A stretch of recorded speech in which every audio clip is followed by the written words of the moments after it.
바로 국민의힘 공천 갈등 상황부터 좀 짚어보도록 하겠습니다. 국민의힘 대구시장 공천 갈등이 새로운 국면으로 접어들고 있습니다.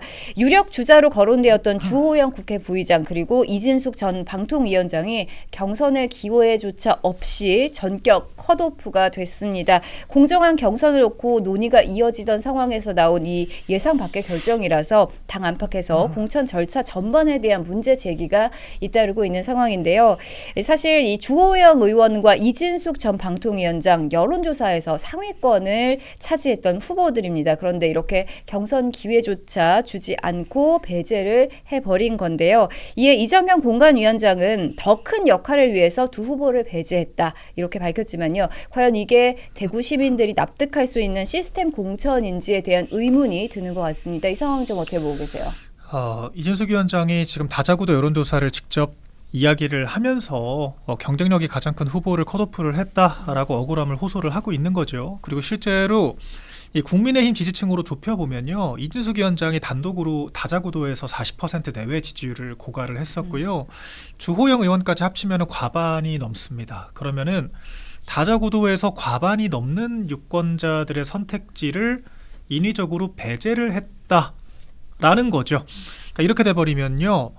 저도 이제 지금 보류 상태이긴 하지만 어쨌거나 당에 오래 몸을 담았던 입장에서 조심스럽습니다만 특정 후보 밀어주기 하는 거 아니냐, 불공정한 경선하는 거 아니냐라고 하는 비판을 피하기가 어렵죠. 이건 전 냉정하게 말씀드리는 겁니다. 이거 제가 어떻게 옹호를 할래도 하기가 어려운 지금 구도예요. 그리고 실제로 지금 보시면은 기준이라는 게 있어야 될 거 아닙니까? 그러면 적어도 컷오프를 함에 있어서 원래 현역들 그리고 중진급들에 대한 문제 제기를 했었잖아요. 그러면은 일관되게 중진급들을 자를 거였으면은 주호영 의원뿐 아니라 윤재욱 의원과 추경 의원을 같이 컷오프를 했어야 되는데 엉뚱하게 선출직을 한 번도 안 해본 이진숙 위원장까지 들어갔다는 거죠.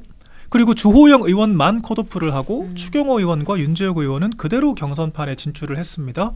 그러면은 여기서 어떻게 일관성을 찾을 수 있겠는가라는 비판을 당연히 당원 지지자 유권자들께서 하실 수밖에 없죠. 그러니까 이런 것들을 사실 저희가 어떤 논리를 가지고 사실 옹호를 할 수 있겠는지 잘 모르겠고, 그래서 사실 이제 명분으로 가져온 게 더 큰 역할이라고 얘기를 했습니다마는 글쎄요. 일단은 이진숙 위원장 같은 경우에는 그럼 원내로 들어오라는 건지 명확한 사실 그 사인도 없었다는 거 아닙니까? 이진숙 위원장 오늘 기자회견까지 한 이유가 아예 그럼 선당우사 하라고 양해를 구했다면 교감을 했다면 따랐을 것이다 라고 이야기를 하잖아요. 이 말은 뒤집어 얘기하면은 그냥 컷오프를 하면서 명분을 지금 만든 것이지 이진숙 위원장에게 어떤 역할에 대해서 구체적으로 얘기한 바가 없다는 거예요. 그냥 1위 후보를 강제적으로 컷오프를 시켰다라고 하는 것 외에 지금 찾아볼 만한 단서가 없거든요. 그러니까 결국에는 이게 경선이라고 하는 게 그러니까 일부 부당함이 있더라도 유권자들에게 설명할 부분들이 있어야 이게 정당성을 갖출 수 있는 건데 일단 저는 이번 대구 컷오프는 글쎄요. 어떤 기준으로 설명을 해야 될지 저도 좀 난해하다는 생각이 듭니다.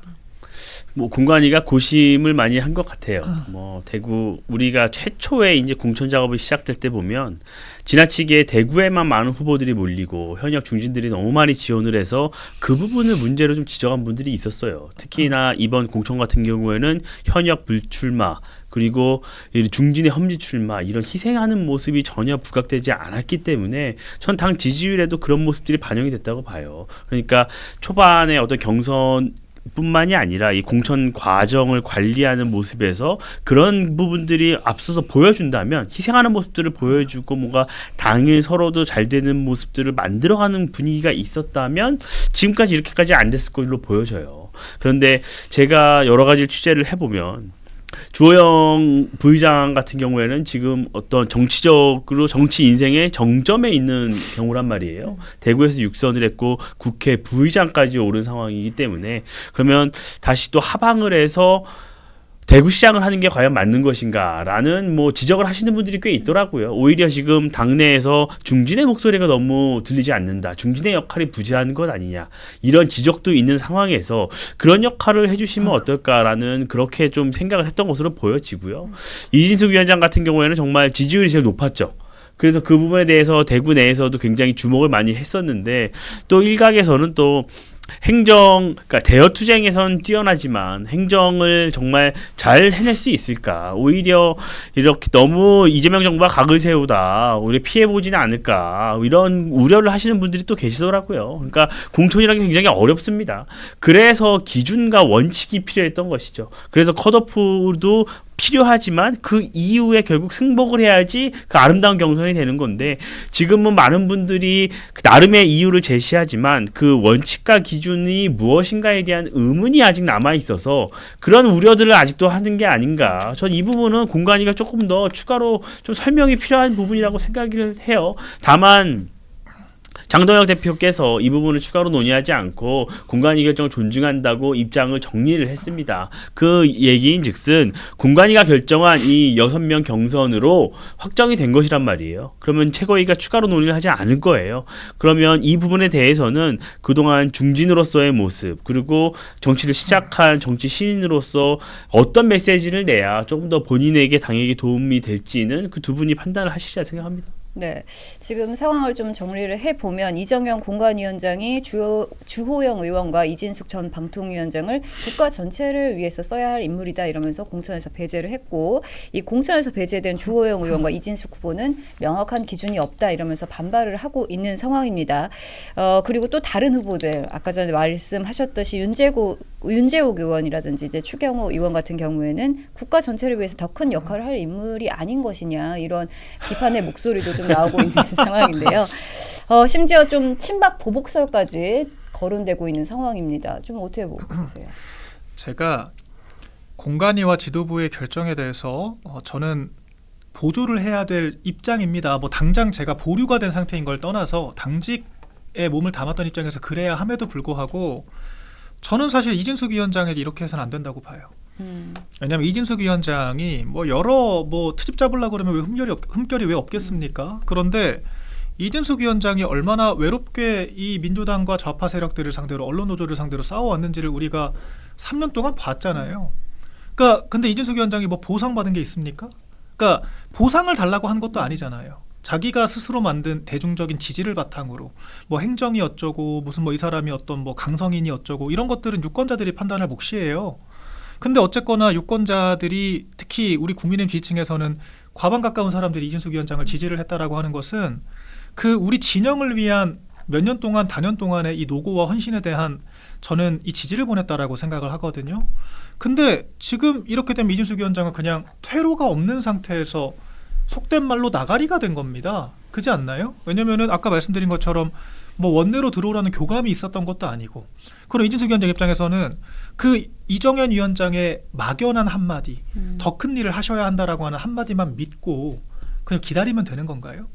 그러니까 우리가 어떤 컷오프라는 이런 물리적인 조치를 할 때도 퇴로를 만들어주면서 얘기를 해야죠. 그런데 결과적으로 우리 지지자들에게 남은 메시지라고 하면은 이 당을 위해서 몇 년 동안 자기가 소송비 내가면서 헌법재판소 탄핵 소송하고 법원과 그 2인 체제의 합법성 공방을 벌이면서 싸웠던 사람에게 남은 거라고 하는 게 컷오프라고 하는 달랑 한 장의 메시지라고 하는 것이 어떻게 전달이 될까요? 사실 저도 같은 감정을 느낍니다. 제가 이진영을 위해서 단연간 희생하고 헌신해봤자 결과적으로 토사구팽되지 않을까? 저 솔직한 지금 심경을 말씀드리는 거예요. 그러니까 제가 이진숙 위원장과 뭐 사적인 관계 전혀 없습니다.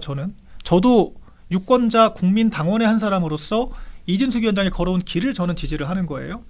근데 그런 분에게 지금 남은 결과지가 이렇다라고 하면은 글쎄요. 다들 그냥 조직 안에서 그저 그런 얘기 하나마나 한 얘기 방송 공무원 하면서 처신이나 하지 그냥 개파 정치하지 왜 이렇게 바깥에 가서 수갑까지 차면서 싸우겠습니까?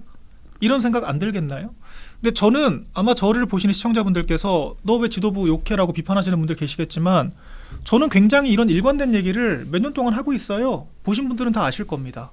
싸운 사람에게 보상이 돌아가야 하고 침묵하는 사람이 우월 전략이 되는 거 배신이 우월 전략이 되는 게 우리 당이 침체하는 이유라고 저는 수차례 말씀드렸습니다. 일관된 기준 가지고 말씀드리는 거예요. 퇴로가 없는 상태에서 우리 진영을 위해서 노력한 사람을 너무 궁지에 모은 것이 아닌가라는 안타까움이 있고요. 그리고 주호영 의원도 마찬가지예요. 사실 무소속 출마 카드를 또 거론을 하고 있잖아요. 전략적인 측면으로 저는 생각을 했어야 한다고 봅니다. 김부겸 의원 지금 나오면 저는 경쟁력이 있을 것이라고 생각이 돼요. 저 같은 심경을 느끼는 사람들이 꽤 많지 않겠습니까? 대구 시민들 중에서도. 근데 그러면 오히려 국민의힘에게 회초리를 드는 생각으로 민주당이 내키지 않더라도 그렇게 캐스팅부터 역할을 하실 만한 분들이 왜 없겠습니까? 더군다나 무소속 후보 얘기까지 나오는데 이런 판에서 우리의 경선을 통해 뽑힌 후보의 정통성에 오로지 인정받을 수 있을까요? 그러니까 저는 그렇기 때문에 원칙 측면에서도 그렇고 어떤 기준 측면에서도 그렇고 전략 측면에서도 글쎄요, 너무 인위적인 선택이었지 않나라고 하는 생각이 들고요. 장동 대표께서는 동의하지 않았다라고 하는 메시지가 명시적으로 나왔죠. 하지만 의결을 하겠다라고 하셨습니다. 제가 그 고충을 이해를 해요. 대표님의 고충도 이해를 하고 공관위원장의 영역을 침범할 수 없다라고 하는 한계도 이해를 하지만 과연 이것이 이 장동혁 지도부가 당원들에게 주고자 했던 메시지였나? 라는 것들은 한번 돌아볼 필요가 있지 않나 생각을 합니다. 저는 공관위 메시지 관리에 대해서 굉장히 말을 하지 않을 수가 없어요. 공관위가 최초에 그러니까 어떤 기준과 원칙에 대한 명확한 그런 게 없다 보니까 최초에 공관위에서 나온 얘기가 이진숙 위원장 내정설이었어요. 그 얘기가 한참 나왔잖아요. 네. 그러다가 갑자기 최은석 의원 내정설이 나왔어요. 또 그런 사항들을 굉장히 이정현 위원장이 불을 붙였죠. 그 이후에는 또 뭐 친박 공천이다. 뭐 이런 얘기가 또 나오잖아요. 그럼 뭐 그게 정말 개연성도 없고 지금은 굉장히 결과론적으로 보면 그 얘기가 전부 다 맞지 않았잖아요. 근데 왜 그런 오해와 그런 억측들을 공관위가 스스로 사서 왜 본인들에게 여론을 더 악화시키는지 전 그게 잘 모르겠어요. 그렇게 하다 보니까 지금 대구에서조차도 이 현상 자체를 많은 대구 시민들이 보시기에는 그냥 또 분열하고 싸우는 걸로 본단 말이에요. 자리 싸움하는 걸로 보고 아름답지 않단 말이에요. 그런 부분이 저는 당에 더 오히려 지지율이 악재가 되고 있다고 보거든요. 그래서 그 부분을 좀 빨리 정리를 했으면 좋았을 텐데 그 부분도 잘 정리가 안 되고 그래서 이정현의 아니다 뭐 이런 얘기까지 지금 나오고 있는 것이잖아요. 그래서 이정현 위원장의 선의에 대해서는 제가 의심하지는 않겠지만 그 전략적 판단과 메시지 관리에 대해서는 굉장히 아쉬운 부분이 있다. 그런 말씀 드리고 싶어요. 네.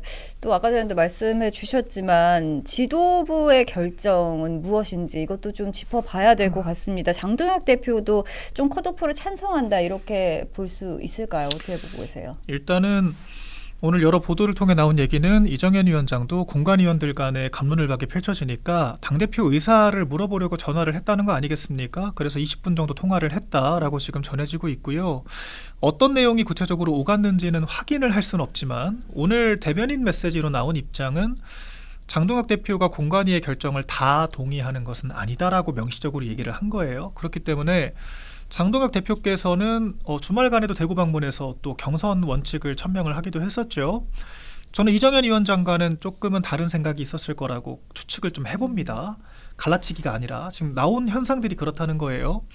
그럼에도 불구하고 이정현 위원장이 한번 사퇴를 했었고 어렵게 또 다시 모셔온 그림이지 않습니까? 정권을 일임했다라고 지금 얘기가 되고 있고요. 그런 상황에서 공관위에서 어쨌거나 표결을 통해서 결정한 내용을 지도부가 뒤집는다라고 하는 게 굉장히 정치적으로 부담될 수 있죠. 저는 그래서 제가 아까 대표님의 고충과 여러 한계들에 대해서 인지한다, 안타깝게 생각을 한다라고 말씀을 드린 건데 그럼에도 불구하고 어쨌거나 남는 건 결과지 않습니까? 누구에게 공천장이 주어지는가가 남는 것인데 그 결과에 대해서는 같이 받아들여야 하는 입장인 것도 맞죠. 어쨌거나 공관위원장 임명을 하셨으니까요. 그래서 그런 상황들로 봤을 때 공관위원들 사이에서도 이렇게 파가 갈리고 입장이 갈려서 기사까지 나올 정도라고 하면은 지금 공관위가 정말 제대로 작동되고 있는 건가? 이미 비가역적인 결정은 어쩔 수 없더라도 앞으로 남은 공천 많거든요. 지금이라도 좀 단속을 해야 되는 것이 아닌가 좀 생각을 말씀드리겠습니다. 공관위 내부 논의가 보면 그 현역으로 참여하신 분들과 현역이 아닌 분들의 의견이 건건이 극명하게 갈려요. 그러니까 현역으로 참여하신 분들의 같은 경우에는 기존에 있는 많은 현역 출마자분들에게는 최소한의 경선을 보장해야 된다는 주장을 주로 하고 계시고 그 비현역인 뭐 외부에서 오신 공관위원들은 이정현 위원장이랑 뜻을 대부분 같이 하는 것으로 보여집니다. 이번에 대구 같은 경우에도 당초에는요 이번 주에 하지 않겠다. 그래서 이번 다음 주 정도에 하겠다라고 메시지가 나갔는데 어제 갑작스럽게 논의가 됐다고 해요. 그런 상황에서 결국 의견이 갈리다 보니까 결국엔 나중에는 투표까지 해갖고 다수결로 결정이 된 거란 말이에요. 그런 부분에 있어서는 약간 좀 공간이 내에서도 지속적으로 갈등을 하는 모습이기 때문에 조금 아름답게 이 공천이 마무리되기 굉장히 어려운 상황이에요. 근데 이제 이게 지속된다면 점점 더 앞으로 누가 공천에 승복할 수 있겠느냐라는 생각이 들어요. 장동혁 지도부도 고민을 할 수밖에 없죠. 지금 곳곳에서는 서로가 다 억울하다고 공천의 결과에 대해서 항의하고 오늘도 뭐 삭발하시는 분들도 많고 그런 상황인데 그러면 또 한두 개 지역에 대해서 의견을 수렴하다 보면 또 다른 또 볼멘 소리가 나올 수밖에 없고 현실적인 어려움은 이해를 합니다만 조금 원칙과 기준에 있어서는 여전히 아쉬운 부분 이것은 조금 누가 나와서라도 설명을 좀 할 필요는 있어요. 네. 네, 아쉬운 부분이 많다 이렇게 말씀을 해주셨습니다. 이제 컷오프 당한 후보자들의 행보를 좀 짚어보겠습니다. 우선 이진숙 전 방통위원장 이야기가 나오고 있는 이 컷오프된 이유 중 하나가 이 대구를 위해 기여한 바가 없다 이런 이유에서였다고 하는데 이게 공관위에서 밝힌 더 큰 역할이란 결부를 지어서 앞으로 대구 지역 보궐선거에 출마하는 거 아니냐 이런 이야기들이 나오고 있습니다. 어떻게 보세요? 대구를 위해서 기여한 게 없다. 그러면 지금 국민추천제 등의 미명 하에 뭐 이를테면은 최은석 후보에 대해서도 얘기가 나왔었는데 뭐 제가 그 후보를 특정해서 얘기하는 건 아닙니다만 어떤 기여를 하셨죠? 이렇게 좀 되묻지 않을까요? 다른 분들께서 지금 국민추천제로 대구에서 배지 달고 계신 분들은 대구에 어떤 기여를 하셨을까요? 이진숙 위원장 대구에서 태어나서 대구에서 자라신 분이고 윤석열 정부의 그 내각에서 방통위원장으로 일을 하면서 꼭 특정 지역이 아니더라도 우리 당과 보수 진영과 윤석열 정권의 성공을 위해서 기여를 하신 거 아닌가요? 저는 좀 여기서 물음표가 좀 듭니다. 그리고 대구 시민들은 그러면 대구에 기여도 안 한 이준숙 위원장에게 40%가 넘는 지지율을 보냈다는 건가요? 우리 당원 지지자들이? 그거는 사실 유권자들의 선택을 입으로 부정하는 걸로 저는 느껴져요. 맞는 건지 잘 모르겠습니다. 그리고 원내로 들어온다라고 하는 것도 이준석 위원장과 그런 교감이 전혀 있었던 것 같지가 않아요.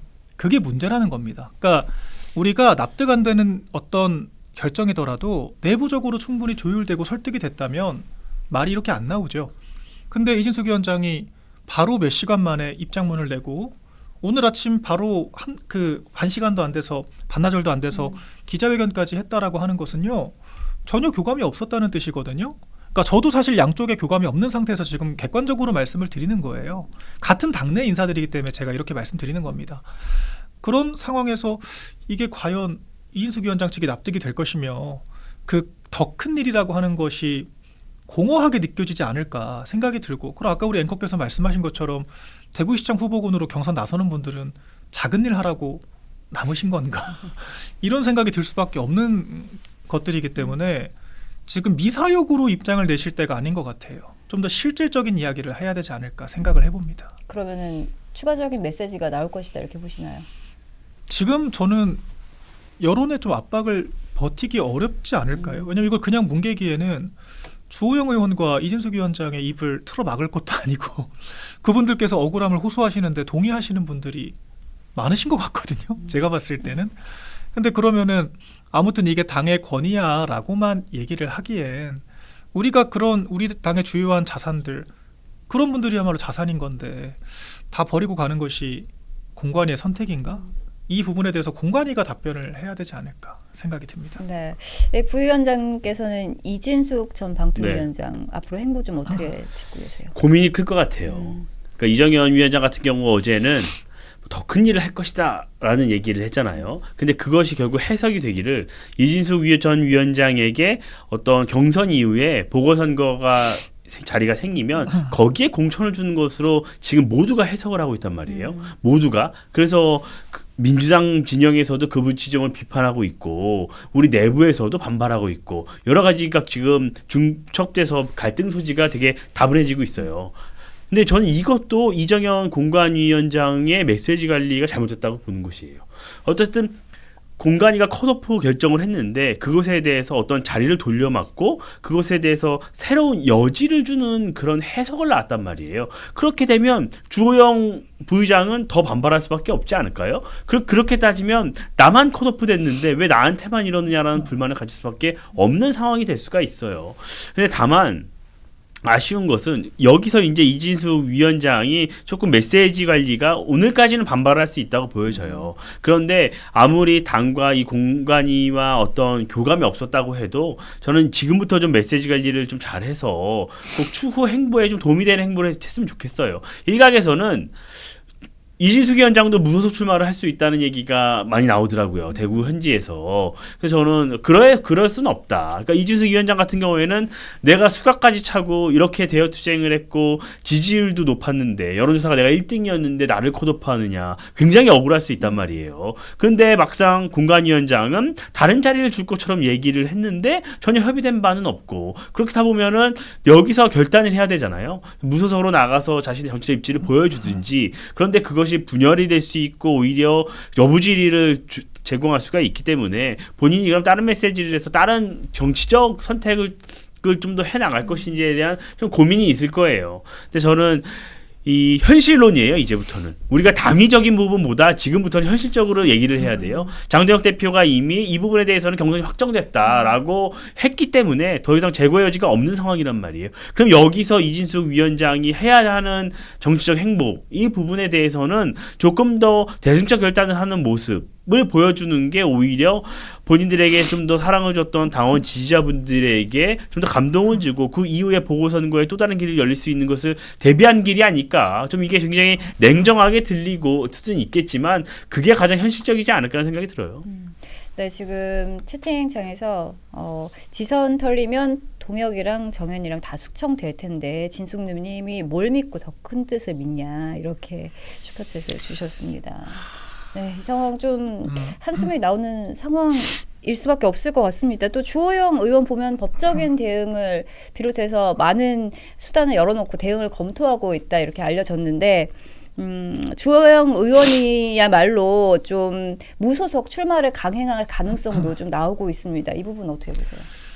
사실 주호영 의원 같은 경우에는요 이미 6선에 국회 부의장까지 했기 때문에 7선 하는 거 사실상 불가능하다는 거 본인도 알고 있어요. 그렇기 때문에 어차피 대구시장으로 한 번 더 행정 영역으로 연임하는 게 아니라면 퇴로가 없다라고도 볼 수 있습니다. 그렇기 때문에 오히려 경선에 참여가 됐다면 이인제법에 따라서 그 탈당 후 출마가 불가능해지거든요. 그래서 오히려 경선을 통해서 이분의 이 여러 가지 가능성을 차단하는 효과가 있다라고 하는 겁니다.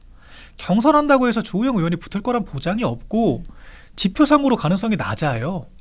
그럼에도 불구하고 오히려 무소속으로 출마할 만한 공간을 열어줬다라고도 지금 볼 수 있기 때문에 제가 아까 전략적으로도 아쉽다라고 얘기를 한 겁니다. 아니 잃을 게 없어요, 이 사람은. 그리고 지금 한동훈계가 됐건 누가 됐건 충분히 연대할 수 있다라고 하는 메시지 암시를 풍기고 있잖아요. 그러니까 한동훈은 지역구가 필요하고 주호영 의원은 뭐라도 발버둥을 치고 싶어 하기 때문에 니즈가 맞거든요. 그러니까 그렇게 해서 물론 그렇다라 그래서 무소속 주호영 의원이 당선될 거라는 가능성은 전 낮다고 봅니다. 근데 변수가 이런 틈을 지금 파고드는 민주당이 변수라는 거예요. 김부겸 지금 의원이 사부작 간을 보고 있지 않습니까? 민주당에서도 대구 우리가 더 밀어주겠다라고 얘기하고 있지 않습니까? 이 파열음을 호시탐탐 노리고 있는 사람들이 있다는 거예요. 그리고 우리가 이미 박근혜 정권 탄핵 후에 그 딱 광역단체 2개 빼고 전부 다 뺏겨본 경험이 있지 않습니까? 우리 보수 유권자들은요. 집토끼 무시하시면 안 됩니다. 우리 보수 유권자들처럼 여론조사가 됐건 실제 지역투표가 됐건 유연하게 선택을 바꾸는 분들이 없어요. 오히려 집토끼는 민주당 지지층들이 집토끼입니다. 호남의 절반이 권리당원이고요. 그러니까 민주당 권리당원 절반 이상이 호남에 있고요. 호남은 지지율 90%씩 일관되게 나와요. 그럼에도 불구하고 민주당은 집토끼들 더 간절하게 챙기고 20조 원 쾌척하지 않습니까? 그러니까 민주당은 40%라고 하는 숫자가 매우 안정적으로 유지가 되는 건데 우리 당은 집토끼들 지지를 못 받고 있는 게 숫자로 드러나는데 집토끼를 더 괄시하고 더 무시하면 이탈할 수 있죠. 그러니까 우리 당만 유독 30%, 20%, 10%대를 왔다 갔다 하는 이 널뛰기 지지율 이상하지 않습니까? 코어층을 안 챙겨서 그래요. 어쨌거나 투표장 가면은 2번 찍을 것이다. 어떻게 장담을 합니까? 투표율은 생각을 안 합니까? 지난 총선 때도 제가 누차 말씀드리지만 지역구 득표가 45%가 넘었는데 비례대표는 36% 나왔다니까요. 10% 가까이가 증발을 했다고요. 투표장에 가더라도 나 지역구는 어쩔 수 없이 양자택일이니까 민주당 못 찍겠는데 비례대표는 국민의 미래 줄 수가 없다. 이런 라인업 어떻게 찍냐라고 하시는 분이 10%가 됐다는 겁니다. 여기서 느껴지는 게 없으면 정말 우리 당은 뭐가 본질인지를 못 보는 정당이라고 하는 거고요. 근데 이번 선택들도 저는 그 연장선에 있다고 보기 때문에 저는 누차 말씀드리죠. 장덕 지도부 제가 적극적으로 지지했던 이유도 당의 기강을 잡고 당원 주권을 확립해서 당의 조직을 건강하게 만들어야 한다라고 하는 문제인식으로 저는 항상 같은 말씀을 드렸어요. 일관되게 말씀을 드리고 있습니다. 근데 지금 공천의 모습이 과연 그러한가? 저는 좀 물음표가 드는 게 사실이에요. 저는 이제 보궐선거 공천으로 올라갈 거예요. 보궐선거 공천으로. 그러면 이 대구시장은 6명 경선을 하고 뭐 과반이 없으면 또 결선도 가고 그렇게 정리가 될 텐데 그럼 보궐선거가 나올 가능성이 좀 높죠. 대구에서. 그럼 이 보궐선거 공천 관리를 어떻게 할 것인지가 우리 지도부의 또 한 번의 시험대라고 봐요. 과연 여러 가지 공격과 프레임 때문에 또 옳지 못한 선택을 할 것인가 아니면 정말로 당에 그리고 국가에 그리고 우리 쪽에 기여했던 사람을 공천을 할 것인가 뭐 여러 가지 좀 그 부분에서 많은 지지자분들이 또 평가를 하실 거라고 봐요. 물론 이 당무라는 게 우리 지지층이 말씀하시는 대로 지지자 분들께서 말씀하신 대로 의견도 다 다르겠지만 그대로만 할 수는 없어요. 결국 지도부가 선택해야 하고 그 과정을 설득해야 하는 과정이 필요한 것이죠. 그래서 저는 이미 대구시장 이 공천 문제에는 저는 일단락이 됐다고 이제 보기 때문에 다음으로 올라가야 돼요. 그럼 이제 과연 이정현 위원장이 얘기했던 부분이나 그럼 이 보궐선거에서 누구를 어떻게 공천을 하고 어떤 형식을 갖출지 이 부분에 대해서 저는 지도부가 지금부터 좀 준비를 했으면 좋겠어요. 그래서 지금 이 지방선거 공관위가 그 보궐선거 공관위까지 할지 모르겠습니다. 아니면 그 지도부가 별도로 할지 아니면 다 할지 모르겠는데 그 부분에 대해서 조금 지금부터 좀 정리를 해서 공천의 마지막이라도 조금 감동스럽게 하고 그 부분을 통해서 지지자들이 끝에 마지막 부분에서라도 좀 결집할 수 있는 좀 계기를 만들었으면 좋겠어요. 네. 네, 지금 또 채팅창에 오세훈한테는 대변인 숙청 요청에도 거절 못하고 빌빌 그리고 대구는 여론조사 1, 2위를 숙청한다 강 친박 공천하고 싶다고 해 이렇게 슈퍼챗을 주셨는데 친박 공천에 대해서는 어떻게 보세요?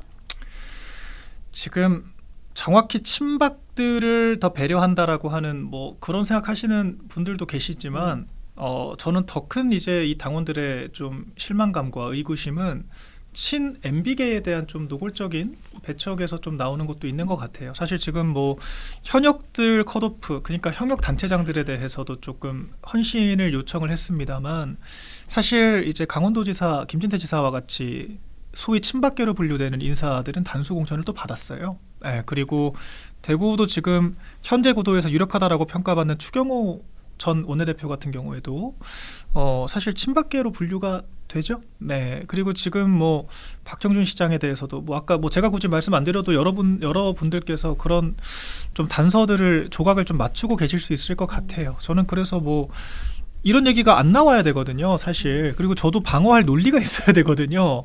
근데 이런 식으로 흐름이 가는 것에 대해서 제가 사실 당원 우리 지지자분들을 좀 달랠 만한 논리가 많지가 않다는 게 전 안타까운 거죠. 그러니까 아니라고 얘기를 해도 단서들이 보이는데 있는 단서를 어떻게 부정을 하겠습니까? 그러니까 이런 말들이 안 나와야 되는 것인데 지금 이미 너무 많은 좀 스크래치를 공간이가 입고 있는 것이 아닌가.